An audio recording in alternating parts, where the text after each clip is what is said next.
আজকেও অন্যান্য দিনের মতো তাড়াতাড়ি ঘুম ভেঙে গেছে। কিন্তু কি বলতো, শরীর খারাপ থাকলে না সকাল, সকাল উঠলেও ভালো লাগে না। যাই হোক, তো আমি ফ্যানটা দেখছিলাম, তারপর দেখি রেমো ঘুমিয়ে আছে।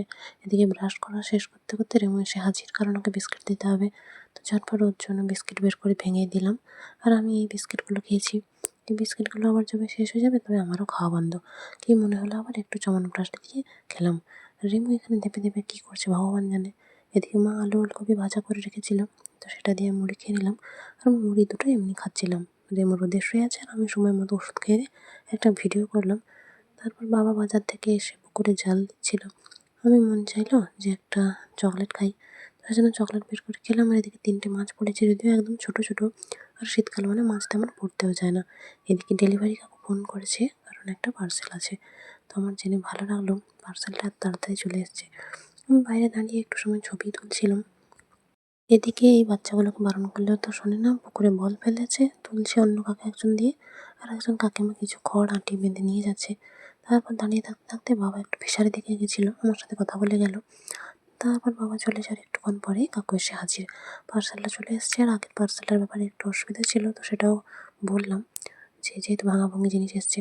তারপর আনন্দের সহিত পার্সেলটা খুলে নিয়ে দেখলাম একদম ঠিকঠাকই আছে। যাই হোক, সত্যি বলতে কি জানো তো, শ্যাম্পু এমন একটা দরকারি জিনিস, ঠিকঠাক সময় মতো না এলে আমার বড্ড মেজাজ গরম হয়ে যায়। মাকেও গিয়ে দেখে আনলাম। আর আমার কাছে যেহেতু খুচরো ছিল, তো আমি আমার কাছ থেকে দিয়ে দিয়েছি, মার কাছ থেকে আর নিইনি। এই যে মাছের অবস্থা দেখো কিরকম বেঁকে চুরে গেছে। তারপর হঠাৎ হাঁকডাক করে একজন কাকু এসে হাজির। কাকু এসেছে কারণ কাকুর বাড়িতে একটা বিয়ে আছে, কাকুর ছেলেরই বিয়ে। যাই হোক, সত্যি বলতে শীতকালে আমি কোনো নিমন্ত্রণ পেলে না আমার একটু ভালো লাগে না। তবুও এত করে বলে গেছে মানে যাওয়ার কথা ভাবা আছে, দেখা যাক কী হয়। সত্যি বলতে কার্ডটার ধরনটা এত ভালো লেগেছে আমার, একদম ইউনিক স্টাইল। আর কাকু এসছে মানে খালি হাতে তো আসবেই না। যাই হোক, কাকু আবার মিষ্টি নিয়ে এসছে। এদিকে মা ব্ল্যাঙ্কেট রোদে দিয়েছে আর রিমু মাকে দেখতে পেয়ে খাওয়ার জন্য চিৎকার শুরু করতে মা ওকে মুড়ি দিল। আমি কাঁথাগুলো আর বালিশগুলো রোদে দিয়ে দিলাম। শীতকালে সব কিছু রোদে একটু গরম করে নিলে তবুও শোয়া যায়, নয়তো যে ঠান্ডা শুতেই পারা যায় না একদম। তারপর হঠাৎ আকাশের দিকে তাকিয়ে দেখি বেশ অনেকগুলো শামুক উঠছে। যখন ভিডিও করি তখন মাত্র দুটোই ধরা পড়েছে। যাই হোক, রেমু তো আবার ওখানে শুয়ে পড়েছে। আর আমি ভাবলাম এই নারকেলগুলো দিয়ে আজকে নতুন কিছু বানাবো। সেই যে দুটো মালা ছিল সেগুলোই। মা বললো একটা দিয়ে কর, আর একটা থাকুক যেহেতু বড়। তো ভেবেছি যে বড়ার মতো করব। তো আমি কেটে রেডি করে দিয়ে তেল মেখে স্নান করতে গেলাম, মা বড়া ভাজছে। স্নান করে এসে তারপর টুকটাক ভিডিও করার ছিল, আর একটু ছবিও তুললাম। এদিকে মার বড়া ভাজা শেষ। যাই হোক, তো পাখিগুলো নারকেল নিয়ে চলে যাচ্ছিলো বলে, মানে সাথে পাখি, আমি একটু নজর দিচ্ছিলাম যাতে নিয়ে যেতে না পারে, পাহারা দিচ্ছিলাম আর কি। এদিকে মা সমস্ত কিছু রেডি করে ঠাকুরের কাছে সুন্দরভাবে দিয়ে গেছে। আর বাবার যে ফুল দেওয়া সেটাও এই যে হয়ে গেল। এদিকে রেমুকে আবার ভাত দিয়েছে খেতে। ও অল্প একটু খেয়ে ঘোরাঘুরি করছে, আমি একটু ছবি তুলছিলাম। আর বাবা পরের দিনটা এখানে একটু উঁচু করে বেঁধেছে, মা চেয়ার ধরে দিল। তারপর সবাই সুন্দরভাবে খাওয়া দাওয়া সেরে নিলাম। খাওয়া দাওয়া সেরে নেওয়ার পরে ভাবলাম যে বড়াটা এমনি একটু খাই, ভালো লাগলো, সেজন্য কিছু রেখে দিলাম সন্ধ্যায় খাবো বলে। রেমু তো খাচ্ছে। এদিকে বাবা বললো কি একটা দেখবি আয়। আমি বেশ আনন্দের সাথে গিয়ে দেখি একটা শামুক বসে আছে। আমি ভেবেছি যে ভালো, হয়তো রোদ পোয়াচ্ছে, কিন্তু না, কথা হচ্ছে ও বিষ খেয়েছে, সেই জন্য যন্ত্রণায় ছটফট করছে। বসেছিল অন্য একটা জায়গায়, সেখানে কয়েকজন ধরতে চেয়েছিল, তারপর এখানে এসে বসে আছে। আমি তারপর বললাম যে ওকে মেরে দাও, কষ্ট পাচ্ছে অনেকক্ষণ যেহেতু। সত্যি বলতে যখনই ভিডিওটা করি আমার এত কষ্ট লাগছিল, চোখ দিয়ে জল পড়ছিল। তো তারপর আমি একটু সময় দাঁড়িয়ে থাকার পর আর ওখানে থাকতে পারিনি। পরে যখন বাবা একে রান্নাঘরে রেখে দিয়েছে তখন একটু ছবি তুলেছি বা ভিডিও করেছি। মাথায় হাত বুলিয়ে দিচ্ছিলাম, মাথাটা এত গরম হয়ে আছে।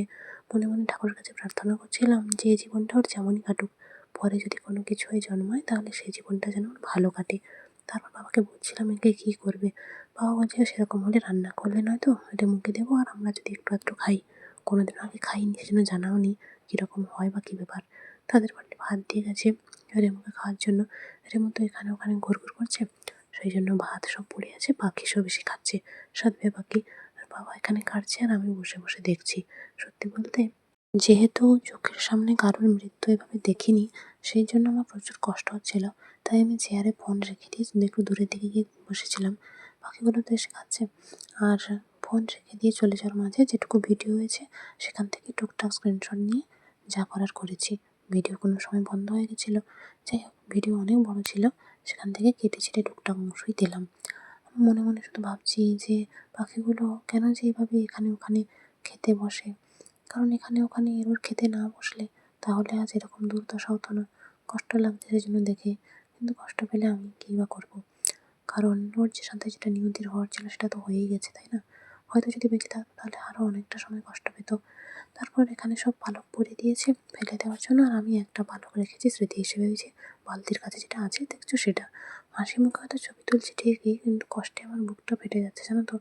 সত্যি বলতে আমি আগে কোনোদিন এসবের মাংস খাইনি। আর মুরগি যখন মারা হয় তখনও দেখতে কষ্ট লাগে। সেজন্য আমি যখন মুরগি মারা হয় দেখতে পারি না। মানে জীবন্ত কোনো কিছুকেই আমি চোখের সামনে তার মৃত্যু দেখতে পারি না। এবার কেউ বলতে পারে উদ্ভিদেরও তো প্রাণ আছে।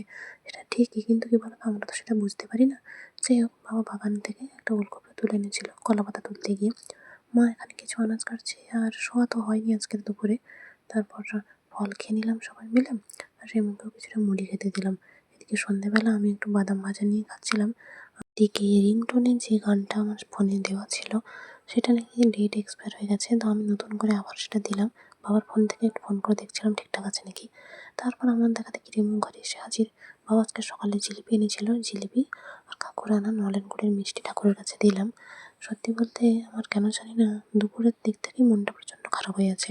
মা ধুনো দিয়েছে, ঘরটা যেন অন্ধকার, এটার মতো ঘুমিয়েই আছে। আজকে যেহেতু শোয়া হয়নি তো সেজন্য মশারিও টাঙানো নেই। যাকে একটু পরে দেখি রিমু ছুটে ছুটে মাঠের দিকে চলে যাচ্ছে। ওই যে আঙুল দেখিয়ে রাখছি। আর আমি জানো তো এরকম ডিম ভাজা আজ প্রথম করলাম, জীবনে প্রথমবার, ভাবতে পারো। অনেকের হয়তো হাসি পেতে পারে, কিন্তু এটা একদমই সত্যি। তো আজকে খাওয়া দাওয়ায় অনেক কিছু আছে, নারকেলের বড়া, 2 রকমের মিষ্টি, ডিম ভাজা সবকিছু। এদিকে মা আজকেও মোজা পড়েছে, আমার দেখতে বেশ ভালোই লাগছিল। বাবার সাথে ফোনে একটু জিনিস খোঁজাখুঁজি করছিলাম বলে আজকের ওষুধ খাওয়াটা দেখাতে পারলাম না, সেজন্য পাতাটাই দেখালাম। এদিকে মার মাংস রান্না করাও শেষ। তো এই মাংসটার রংটা এরকমই, মুরগির মাংসের মতো নয়। তো ভাবলাম যে যাই ঠাকুরের কাছে দিয়ে আসি। তো ঠাকুরের কাছে দিয়ে এসেছি, বাবা জল দিয়ে গেছে পরে। আর কিছুক্ষণ পর আমরাও খেতে বসে পড়েছি। খেতে বসার সময় আমার চোখে এত জল আসছিল আমি ঠিক করে খেতে পারিনি। মা বাবার পাতে তুলে দিয়েছি বেশ কিছু পিস। যাকে কি আর করার। এদিকে রাত্রিবেলা আমি একাই এটা খেয়েছি, মা আর খায়নি। তারপর টুকটাক ছবি তুলছিলাম আর বাবা হাতে বড়নি লাগাচ্ছিল। সোয়েটার পরে ঘুমিয়ে গেছি। আজও টাটা।